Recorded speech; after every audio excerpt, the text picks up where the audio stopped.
Travaux pratiques de terminale scientifique, la pile à combustible.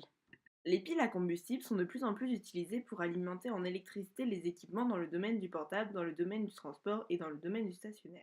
Dans les habitations de demain, elles seront utilisées dans des panneaux photovoltaïques pour alimenter les appareils électroménagers. Nous allons donc nous demander comment peut-on construire une pile à combustible au laboratoire et quel est son fonctionnement. Pour répondre à la question, nous allons réaliser plusieurs expériences. Voici la liste du matériel que nous allons utiliser.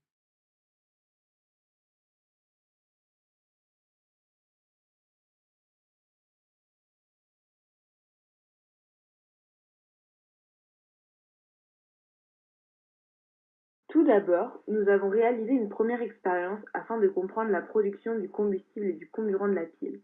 Cette expérience nous permet de préparer le combustible, représenté par le dihydrogène, et le comburant, représenté par le dioxygène. Nous avons pour ceci réalisé un montage avec un électrolyseur ainsi qu'un panneau solaire éclairé par une lampe permettant de fournir l'énergie nécessaire à cette électrolyse. Ceci forme la pile à combustible. Nous avons branché également un ampèremètre et un voltmètre aux bornes de la pile. Nous avons commencé par remplir d'eau distillée les deux réservoirs O2 et H2 dans lesquels ont été insérées des cloches. Puis, à l'aide d'une seringue branchée à l'extrémité du réservoir O2, nous avons aspiré l'eau jusqu'à ce que l'air disparaisse de la cloche et des tuyaux. Nous avons renouvelé cette manipulation à l'extrémité du réservoir H2. Nous avons ensuite aspiré directement dans le bécher pour que le niveau d'eau soit à 0 ml, et ceci dans chacun des béchers. Le montage étant terminé, nous avons mis en marche l'électrolyse et le chronomètre. Nous remarquons sur l'ampèremètre que l'intensité du panneau photovoltaïque est de 0,5 A. Ceci serait très long de réaliser nos mesures avec cette source d'énergie. On remplace donc ce panneau photovoltaïque par une pile afin d'effectuer nos mesures. Ceci est notre deuxième expérience. Le montage est donc identique, seul le fournisseur d'énergie change et notre nouvelle expérience va nous permettre d'obtenir nos résultats plus rapidement. Nous obtenons alors nos résultats à la fin de l'expérience avec la pile, c'est-à-dire à la fin du temps nécessaire pour obtenir 10 ml de dihydrogène. Le temps obtenu pour l'obtention des 10 ml est de 2 minutes 57 secondes et le volume final de dioxygène obtenu en parallèle est d'environ 5 ml. Ces deux premières expériences nous permettent de comprendre la production de combustible et de comburant de la pile. Les couples mis en jeu lors de ces expériences sont l'eau et le dihydrogène ainsi que le dioxygène et l'eau.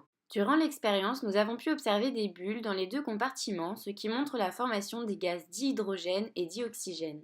L'eau a été réduite en dihydrogène à la cathode, située à l'électrode 1, avec la formation d'ion HO-.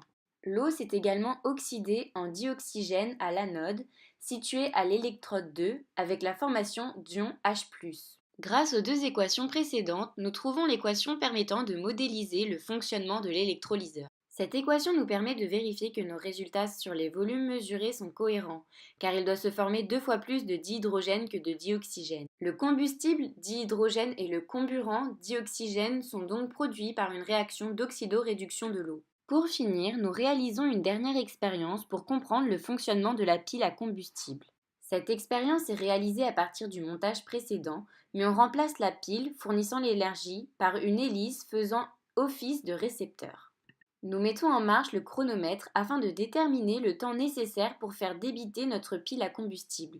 Nous relevons à la fin de l'expérience la tension de 0,4 V et l'intensité de 4 mA.